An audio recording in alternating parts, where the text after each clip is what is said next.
Da, continuă această acțiune turnulețele, să-i spunem așa, da? Poliția locală, împreună cu Direcția de Urbanism, au sarcina să identifice toate clădirile din Timișoara cu o arhitectură care lasă de bănuit că nu ar fi autorizată.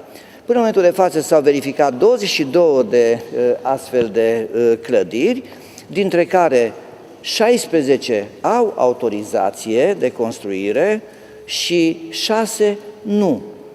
La cele 6, încă la 5 dintre ele, există posibilitatea să fie ceva autorizații de intervenție pentru reparații pe parcurs și care să fie permis și să se facă acele modificări, nu neapărat realizarea de turnulețe.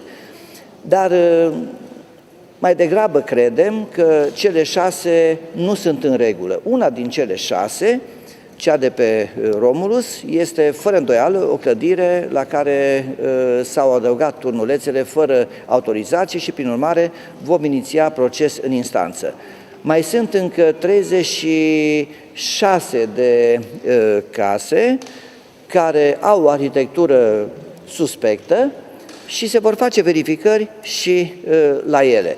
Vreau să menționez că nu toate cele 58 de clădiri au turnulețe, dar au diverse elemente arhitecturale care ne face să le suspectăm că au fost construite fără respectarea întocmai a autorizațiilor de construcție, dacă au existat autorizații. Nu vom face niciun fel de concesie. Cine a construit fără autorizație va trebui să aducă clădirea la forma autorizată.